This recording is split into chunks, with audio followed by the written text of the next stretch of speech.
여러분 안녕하세요. 오늘은 조금 특별한 역사 여행을 떠나보려고 합니다. 인류가 두 발로 걷기 시작하면서 얻은 숙명이죠. 바로 이 하지정맥류의 역사인데요. 오늘도 든든한 전문가 정병호 원장님 한번 같이 모셔서 하겠습니다. 반갑습니다. 하지정맥류 수술하는 의사 정병권입니다. 우리 그 하지정맥류 치료의 역사를 보게 되면 바로 기원전 1550년이 나옵니다. 다리 혈관에 대한 고민이 이 3500년 전부터 있었던 것이죠. 4천만 년 동안 저희가 인류가 걸어 다녔잖아요. 사실은 그때부터 있었을 건데 기록이 된 거는 기원전 1550년경에 에베루스, 파피루스, 이거는 뭐 고대 의학의 집대성이라고 볼 수 있잖아요. 의학의 아버지죠.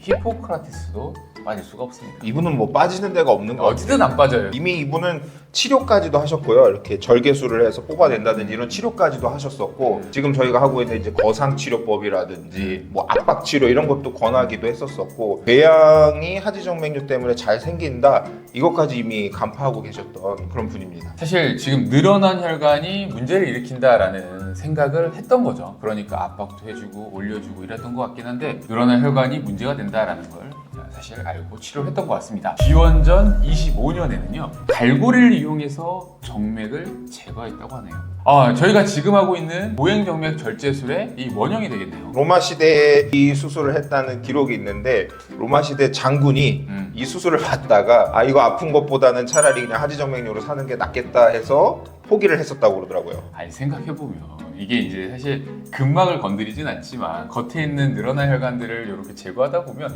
절개를 해야 되잖아요. 제거를 하든 아니면 막 쑤시고 해야 될 텐데, 그렇죠. 마취 없이 그냥 했다고 하면 이거 뭐 세계를 호령하는 뭐 장군도 뭐 누구든 뭐 잡지기가 쉽지 않았을 것 같아요. 맞습니다. 사실 이제 기원전 얘기로 계속 얘기를 다뤘는데, 서양 의학에 약간의 암흑기들이 좀 찾아와요. 그래서 의학이 좀 발전이 좀 더딘 부분들이 있습니다. 그러다 1600년대 뭐 혈액순환의 발견, 혹은 이제 동맥, 정맥, 모세혈관 발견, 이런 것들이 좀 발전하면서 중세 시대로 확 건너뛰고 1800년대로 넘어오게 됩니다. 이때는 균에 의한 오염 등에 대한 개념도 생기면서 이 비약적으로 수술이 발전하는 시기가 되게 됩니다. 맞습니다. 이제 마취와 무균 수술법이 발달을 하면서 비약적으로 발전을 했는데, 그래서 이제 보면 이제 여기 발거술이라고 되어 있는데, 이거는 이제 길게 열고선 정맥을 통째로 꺼내는 그 수술, 그 발거술을 얘기하고요. 신부정맥하고 만나는 부분, 여기가 원인이 된다 해서 거기를 결찰하는 방법도 이 시대에 나왔고요. 20세기 초까지 수술의 대표적인 걸로 했었던 그 제거하는 발거술, 그 수술의 원형인 이제 그 철사, 스트리퍼라고 저희가 부르잖아요. 그것도 이 시대에 나왔습니다.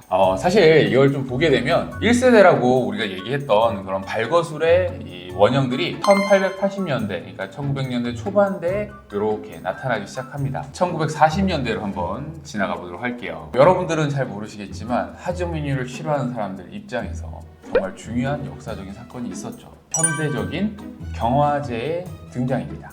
사실 경화 시도는 1840년대부터 이미 했었었는데, 이때는 이제 뭐 수은이라든지 맞아요, 질산철 이런 몸에 안 좋은 것들 있잖아요. 그래서 부작용도 강하고 독성도 있어서 이게 좀 제대로 사용을 못 하다가 1940년대 드디어 현대적인 경화제를 개발을 했죠. 이거는 뭐 지금까지도 쓰고 있습니다. 맞아요. 이게 100년이 지났어요. 그러니까 저희가 받았던 1세대 수술은 200년이 다 된 이제 수술 방법이고요. 지금 이제 현대적으로 쓰고 있는 우리가 경화제는 결국엔 거의 이제 100년 가까이 된 약제긴 하죠. 이때 경화제 양대 산맥인 STS와 이 폴리도카놀이 이때 모두 개발됐다고 하죠. 뭐 지금 뭐 80년 됐는데도 이 약물들은 그대로 현역입니다. 현역이죠. 뭐 오늘 저희가 경화한 그분도 똑같은 경화제로 치료를 하신 거죠. 맞습니다. 이렇게 이제 우리 보통 경화 치료 그리고 발거술에 대한 역사인데요. 1983년 굉장히 뜻깊은 해입니다. 뭐냐면 제가 태어난 해이기도 한데, 요즘 정말 피부 레이저들 많이 받으시잖아요. 그 이론의 깃틀이 이때 탄생을 합니다. 레이저를 하면은 모를 수 없는 그 이론이죠. 선택적 광 열분해 이론. 이게 이제 레이저를 잘 조절만 해주면 내가 원치 않는 조직은 그대로 살리면서 원하는 조직만 이렇게 타겟으로 태운다는 그런 이론이죠. 그래서 요 이론을 바탕으로 해서 저희 하지정맥류 치료에서도 저희가 EVLT라고 부르는 레이저 그 치료가 탄생을 한 거죠. 레이저 같은 경우도 혈관 치료에 쓰게 되는 건데, 주변 조직은 상하지 않고 혈관만 치료할 수 있는 이런 방법이 나오게 된 거죠. 네, 1983년에 레이저의 선택적 방열 분해에 대한 이론이 나오기 시작했고요.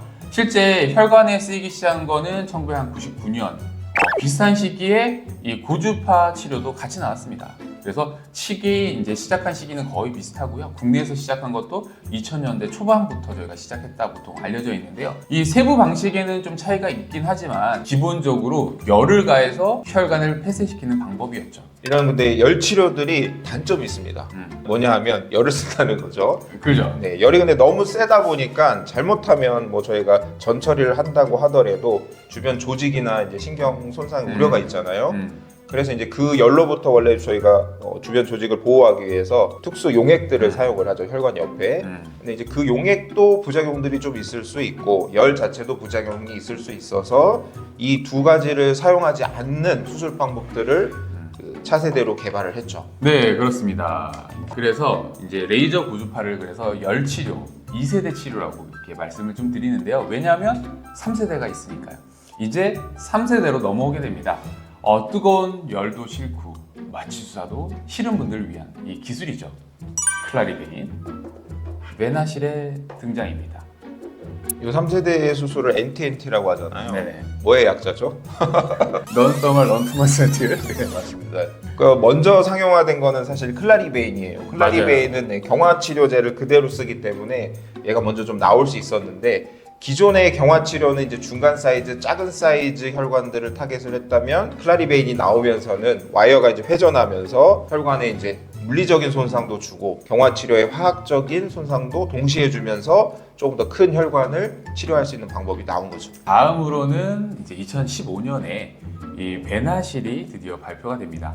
생체 접착제로 이 혈관을 딱 붙여버리는 거죠. 기존에는 수술 방법들이 다 혈관을 좀 파괴하고 이런 형태였다면은 그런 방식에서 이제 벗어나서 시아노 아크릴레이트라는 이제 혈관용 접착제를 사용을 해서 정맥을 이제 물리적으로 막아버리는 그런 방식이죠. 그래서 의료 현장에서는 뭐 패러다임이 조금 바뀐 발상의 전환이 되는 그런 수술 방법이었다라고 볼 수 있을 것 같아요. 고안한 의사 선생님이 사실 다른 치료하다 요게 이제 이거 하지영민님도 결국에는 이 본드로 막으면 되겠다라고 해서 사실 이렇게 개발이 된 맞습니다. 네. 히스토리가 있었죠. 2017년에 뭐 비슷한 클라리베인과 비슷하긴 하지만 플레보그립이라는 이 기구가 발표가 됐습니다. 이 클라리베인과 비슷한 방식으로 물리적인 손상과 경화 치료를 동시에 하는 방법이죠. 네. 이렇게 역사를 좀 보게 되면요, 굉장히 오래됐어요. 우리 하지영민 들어본 게 언제예요? 저는 사실 이제 대형 병원에 있을 때는 하지정맥류를 본 적이 없고요. 지방에 있는 병원들의 파견을 나가면서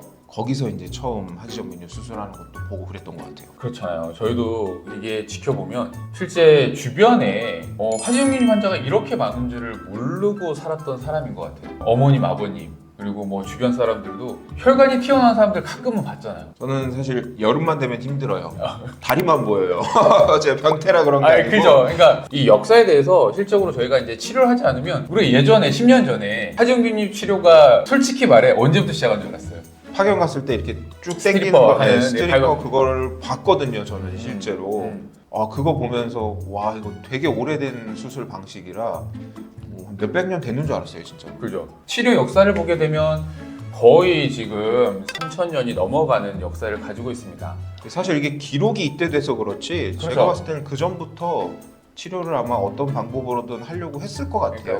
이렇게 놓고 보니까 수천 년 전 이 갈고리로 이 정맥을 긁어내던 방식에서 이제는 작은 이 바늘 구멍을 통해서 혈관을 붙여버리는 방식까지 참 많이 발전을 했죠. 요즘에는 뭐 초음파로 혈관을 없애는 방법 얘기도 나오고 있고요.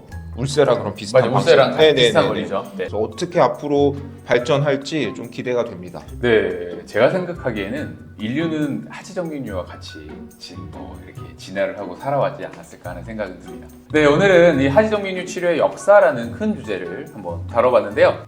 우리가 역사를 알면 지금 우리가 받는 치료가 얼마나 발전한 것인지 알 수가 있죠. 지금까지 서동주 정병원이었습니다. 네, 다음 시간에 만나요. 안녕.